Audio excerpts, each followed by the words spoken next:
नमस्कार, जय हिंद, वंदे मातरम। दोस्तों, आरपी टारगेट एजुकेशन के यूट्यूब चैनल में आप सभी का स्वागत है। आज हम लोग देखेंगे कोहल वर्ग का नैतिक विकास का सिद्धांत। दोस्तों, अगर आप बीएड कर रहे हैं, चाहे वो किसी भी यूनिवर्सिटी से कर रहे हैं, तो आपको कोहल वर्ग का नैतिक विकास का सिद्धांत जो ये टॉपिक है, वो पेपर नंबर 3 के अंतर्गत जरूर देखने के लिए मिलेगा। तो दोस्तों, अगर आप बीएड के अलावा अगर टेट की तैयारी कर रहे हैं, सी टेट की तैयारी कर रहे हैं या फिर सुपर टेट की तैयारी कर रहे हैं, तो कोहल वर्ग का नैतिक विकास का जो सिद्धांत होगा, इससे आपको 2 या 3 क्वेश्चन जरूर मिल जाते हैं। तो दोस्तों, आप पेन और कॉपी ले लीजिएगा और सी टेट के मायने में, सी टेट के एग्जाम में या सुपर टेट के एग्जाम में जो क्वेश्चन पूछेगा, उसको हम बताएंगे आपको। मोस्ट इम्पॉर्टेंट जो क्वेश्चन होगा, बीच बीच में हम बताते रहेंगे, उसको आप लोग लिख लीजिएगा और उसकी तैयारी आप एग्जाम से पहले करते रहिएगा। तो आइए सबसे पहले हम लोग देखेंगे कोहल वर्ग का नैतिक विकास का सिद्धांत। ये कोहल वर्ग जो मनोवैज्ञानिक थे, वो कहाँ के थे? तो पहला क्वेश्चन आपका सी टेट या सुपर टेट के मायने में अगर देखा जाए, तो यहाँ पर पहला क्वेश्चन आपका मिल जाता है यहाँ पर कि कोहल वर्ग जो मनोवैज्ञानिक थे, वो कहाँ के मनोवैज्ञानिक थे? तो वो अमेरिका के मनोवैज्ञानिक थे। कहाँ के मनोवैज्ञानिक थे? अमेरिका के मनोवैज्ञानिक थे। और इन्होंने जो नैतिक विकास का सिद्धांत दिया, वो कब दिया था? ये भी सी टेट के क्वेश्चन में देखने के लिए आपको मिल जाएंगे। तो नैतिक विकास का सिद्धांत कोहल वर्ग ने 1927 से लेकर 1987 के बीच में दिया था और वो शिकागो विश्वविद्यालय में अपना ये खोज किया था। जो नैतिक विकास का सिद्धांत जो था, इसकी खोज किया था या सिद्धांत खोज करने के बाद उपरांत दिया था। ठीक है। तो ये जब कोहल वर्ग जो नैतिक विकास का सिद्धांत दिए थे, इन्होंने 3 अवस्था बताई थी। दोस्तों, कोहल वर्ग ने जब नैतिक विकास का सिद्धांत दिया है, तो सबसे पहले तो हम ये समझेंगे कि नैतिक विकास होता क्या है, आखिर नैतिकता होता क्या है। ठीक है। जब नैतिकता को हम समझ जाएंगे, तब तो देखेंगे कि नैतिकता विकास क्या होता है। तो सबसे पहले हम नैतिकता का अर्थ, मीनिंग ऑफ मैरोलिटी को देखेंगे। तो नैतिकता अच्छे बुरे सही गलत गुण अवगुण न्याय अन्याय की चिंताओं से संबंधित है। दोस्तों, नैतिकता क्या है, अच्छा बुरा क्या है, सही गलत क्या है, गुण अवगुण क्या है, न्याय अन्याय क्या है, आदि से संबंधित है। तो नैतिक व्यवहार जन्मजात नहीं होता। दोस्तों, आप लोग देखे होंगे या आपको ये जान करके हैरानी भी हो सकती है कि मान लीजिए कि जो छोटे बच्चे होते हैं, यहाँ पर थोड़ा सा आप समझने का प्रयास करिएगा।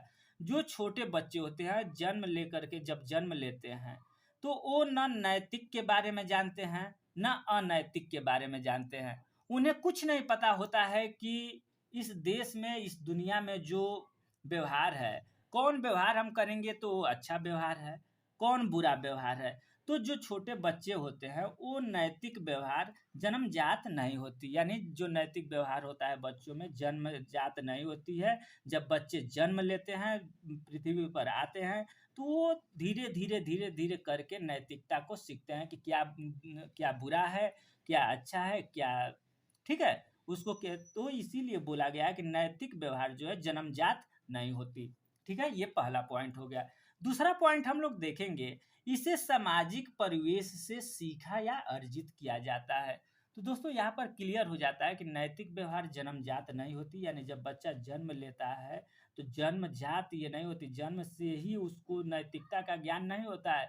जब बच्चा पृथ्वी पर आता है, तो वो समाज के परिवेश से ही जो नैतिक व्यवहार होता है उसको अर्जित करता है। तो ये दूसरा पॉइंट हो गया।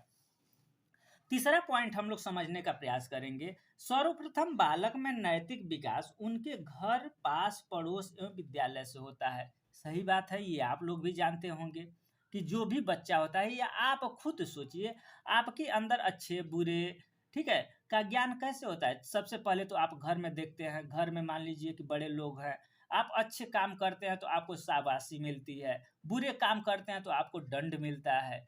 तो क्या होता है, अच्छे और बुरे जो भी नैतिक गुण अवगुण होते हैं, ये बच्चा सबसे पहले घर पर अपना प्राप्त करता है। उसके बाद पास पड़ोस अगल बगल के लोग जो होते हैं उनके द्वारा अपना करता है। उसके बाद विद्यालय से वो नैतिकता का विकास उसके अंतर्गत होता है। अब देखिए, जब बालक का जन्म होता है तो वह नैतिक होता है और न ही वो अनैतिक होता है।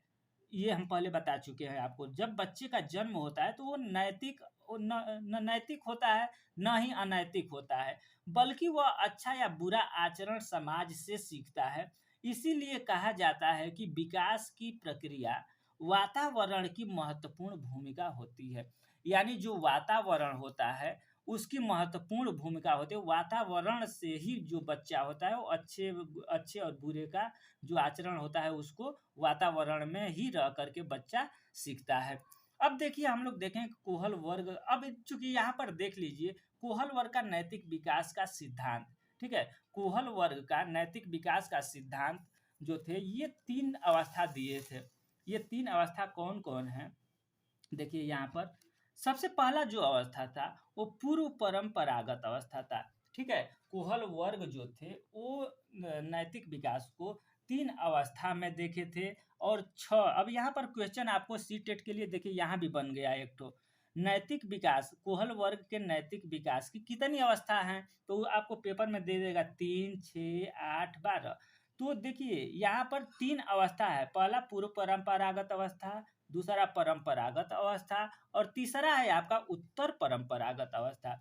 लेकिन ये तो अवस्था, अगर अवस्था पूछ देता है तो 3 आप देंगे। अगर स्टेज पूछ देता है, सॉरी, अगर मान लीजिए कि चरण पूछ देता है तो 6 चरण है। कितने चरण हैं? 6। नैतिक विकास के 6 चरण हैं और देखा जाए तो ये 3 क्या है? 3 अवस्था है।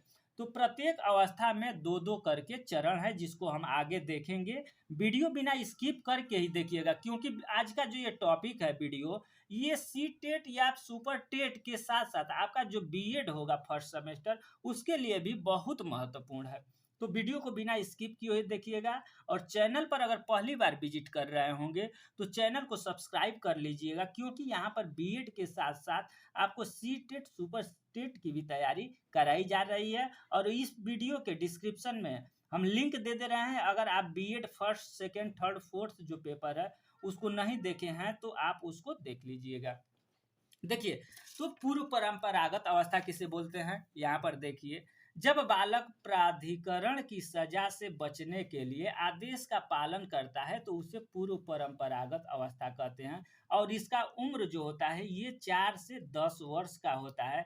इस अवस्था में कहने का मतलब ये है, पूर्व परंपरागत अवस्था में, कि जब बच्चा मान लीजिए कि छोटा होता है तो उसको क्या मतलब रहता है? उसको केवल शाबाशी से मतलब रहता है। अगर कोई भी अगर गलत काम करता है उसको आप दंड दे देंगे तो वो बच्चा नहीं करेगा, और शाबाशी अगर उसको दे देंगे तो वो उस कार्य को क्या करेगा कि उस कार्य को दोहराएगा। तो वही जो ये 4 से 10 वर्ष का बच्चा होगा तो ये पूर्व परंपरागत स्तर के अंतर्गत आता है। अब देखिए परंपरागत स्तर, परंपरागत स्तर में क्या होता है? जब बालक नैतिक निर्णय करते समय दूसरों की भावनाओं का भी ध्यान रखते हैं, ठीक है, उसको क्या बोलते हैं? परंपरागत स्तर बोलते हैं। अब देखिए पश्च परंपरागत अवस्था, ये 13 साल से ऊपर होते हैं, ठीक है, 13 साल से ऊपर पश्च परंपरागत स्तर। यहाँ पर देखिए सी टेट में ये भी क्वेश्चन पूछ सकता है कि जो परंपरागत स्तर है उसका उम्र कितना है, तो 10 से 13 वर्ष है। और पश्च परंपरागत का स्तर जो है 13 साल से ऊपर है। तो इसको देख लीजिए, जब बालक अनुभव करते हैं कि नैतिक मूल्य स्वेच्छाचारी तथा प्रत्येक समाज से संबंधित होते हैं तो उसे क्या बोलते हैं? पश्च परंपरागत स्तर बोलते हैं। अब हम लोग देखेंगे कोहल वर्ग का नैतिक विकास का जो सिद्धांत है उसको समझेंगे। तो कोहल वर्ग ने 20 साल तक बच्चों पर विशेष प्रकार के साक्षात्कार का प्रयोग किया। उसके बाद बताया उसके बाद बताया कि नैतिक विकास के 6 चरण हैं जिन्हें आसानी से पहचाना जा सकता है। ठीक है, कोहल वर्ग ने 20 साल तक साक्षात्कार किया। ठीक है, कितने वर्ष तक? 20 साल तक साक्षात्कार किया, बच्चों पर प्रयोग किया और उसने पाया कि 6 चरण होते हैं जिन्हें आसानी से पहचाना जा सकता है। नैतिक विकास के 6 चरण होते हैं। तो आइए अब हम लोग देखेंगे जो 6 चरण हैं उसको हम लोग समझेंगे और देखेंगे। आप लोग लिखते जाइएगा, बल्कि आप लोग अपना नोट्स बना लीजिए। अगर बीएड कर रहे हैं तभी भी अपना नोट्स बना लीजिए, क्योंकि ये आप के लिए क्वेश्चन बहुत मोस्ट इम्पॉर्टेंट हो जाता है। और ये जो हम आपको टॉपिक में देते हैं ये बहुत महत्वपूर्ण होता है। पूर्ण नैतिक स्तर, ठीक है, पूर्व नैतिक स्तर। पहला क्या है? पूर्व नैतिक स्तर। ये 4 से 10 वर्ष की अवस्था होती है। इसके अंतर्गत जो 2 पॉइंट आते हैं, तो पहला है आज्ञा व दंड की अवस्था। इस अवस्था में बच्चा डरता है कि काम किया जाए या न किया जाए, दंड से बचने के लिए। ठीक है, जो बच्चा आपके घर होगा और 4 से 10 साल के एज में होगा, तो वो आज्ञा व दंड की अवस्था इसमें मानी गई है कि इस अवस्था में बच्चा कोई भी काम करने से पहले डरता है। मान लीजिए कि अगर वो कोई गलत काम कर रहा है, उसको आप दंड दे देते हैं, तो वो दोबारा उस काम को नहीं करता है, और दंड नहीं मिलता है जिस कार्य में, वो उस कार्य को दोहराता है, तो वो दंड से बचने के लिए अपना काम करता है। दूसरा हो गया अहंकार की अवस्था। दूसरा क्या हो गया? अहंकार की अवस्था। अहंकार का मतलब ये हो गया कि जैसे आपके घर अगर बच्चा होगा, आप लोग देखे होंगे कि बोलता है कि आप अगर उससे बोलिएगा कि बेटा जाओ सब्जी लेते आओ, या दुकान से अपना ये दुकान से कोई भी सामान आप मंगवाते हैं, तो वो क्या कहता है कि पहले 5 रुपया दीजिएगा टॉफी खरीदने के लिए तब जाएंगे। ठीक है, तो उसके अंदर ये एक अहंकार की भावना हो गई।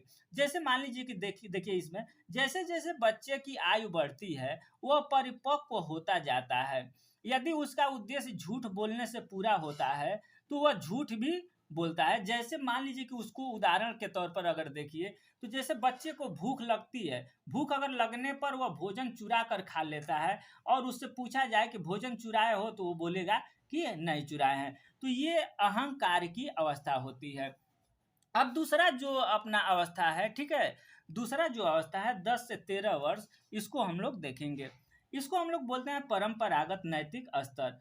ये 10 से 13 वर्ष। पहला है प्रशंसा की अवस्था। ठीक है, पहला क्या है? प्रशंसा की अवस्था। इस अवस्था में बच्चों जो भी करता है वह दूसरों के द्वारा उसकी प्रशंसा करने के लिए करता है। ठीक है, ये इसमें जो भी बच्चा कोई भी कुछ भी काम करता है, तो वो दूसरे के प्रशंसा करने से संबंधित, यानी वो मान लीजिए कि कोई भी काम करता है बच्चा, तो ये यही सोचता है आप प्रशंसा करते हैं, तो वो उस काम को दोहराता है। वही चीज़ है यहाँ भी।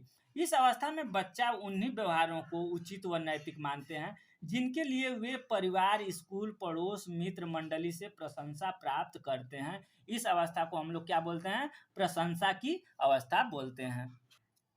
अब देखिए यहाँ पर सामाजिक व्यवस्था के सम्मान की अवस्था। यहाँ पर आप लोग देख सकते हैं कि सामाजिक व्यवस्था के सम्मान की अवस्था। तो इसमें क्या है? नैतिक विकास की उप अवस्था अत्यंत महत्वपूर्ण मानी जाती है, क्योंकि नैतिकता का विकास यहीं से शुरू होता है। यानी जो बच्चे होते हैं, मान लीजिए कि अभी तक तो जो छोटे बच्चे थे उनको प्रशंसा केवल करने के लिए, इनाम के लिए, अपना जो भी तो होता है गलत दंड से बचने के लिए अपना काम करते थे।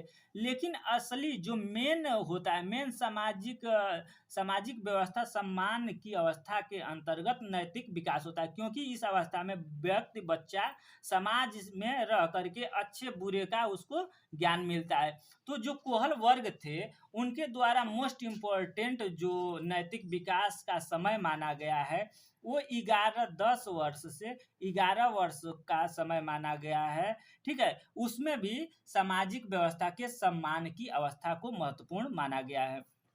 अब इसमें आप लोग देखिए, कोहल वर्ग के अनुसार समाज के ज्यादातर सदस्य नैतिक विकास की इस अवस्था तक पहुंच जाती है। ठीक है, नेक्स्ट देख लीजिए यहाँ पर। इस अवस्था से पहले बालक समाज को इसलिए महत्व देता है कि वह उसकी प्रशंसा करता है, किंतु अब वह समाज को स्वयं एक लक्ष्य मानने लगता है। यहाँ पर वही चीज है कि इसके पहले जो भी इस सामाजिक व्यवस्था के सम्मान की अवस्था के पहले जो भी हम लोग देखे थे, तो इस अवस्था में क्या बच्चा था?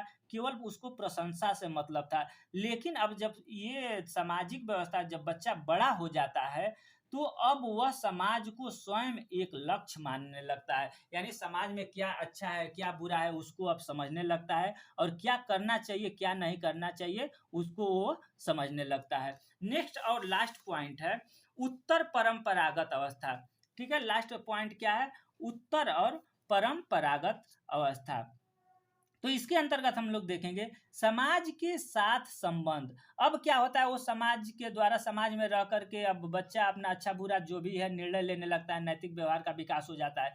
लेकिन अब उत्तर परंपरागत अवस्था में क्या होता है कि बच्चा स्वयं निर्णय लेने लगता है और अपने मन का काम करता है। ठीक है, जैसे मान लीजिए कि यहाँ पर देखिए पहला जो पॉइंट है वो समाज के साथ संबंध। अब इसमें बच्चा क्या होता है, बच्चा जो है, जो बच्चा है वो समाज के साथ संबंध बनाना शुरू कर देता है। ठीक है, समाज के साथ संबंध बनाना शुरू कर देता है। इस अवस्था में बच्चा समाज के प्रति अच्छा कार्य करता है जो समाज के द्वारा स्वीकृत मापदंडों के रूप में किया जाता है। यानी जो समाज निर्णय लिया है कि ये अच्छा काम है, ये बुरा काम है, उसको उस काम को अब बच्चा करना शुरू कर देता है। दूसरा, जैसे मान लीजिए कि हम लोग बता रहे हैं आप लोगों को कि हर एक अवस्था में दो दो पॉइंट है। तो ये भी अवस्था में जो चरण है, पहला समाज के साथ संबंध और दूसरा क्या है, सार्वभौमिक संबंध। तो सार्वभौमिक संबंध के अंतर्गत इस अवस्था में बच्चा क्या उचित है इसका चुनाव स्वयं द्वारा चयनित नीति शास्त्रीय सिद्धांतों के आधार पर किया जाता है। ठीक है, यानी क्या गलत है, देखिए यहाँ पर इसका चुनाव, इस अवस्था में बच्चा क्या उचित है इसका चुनाव स्वयं द्वारा चयनित नीति शास्त्रीय सिद्धांतों के आधार पर किया जाता है या करता है।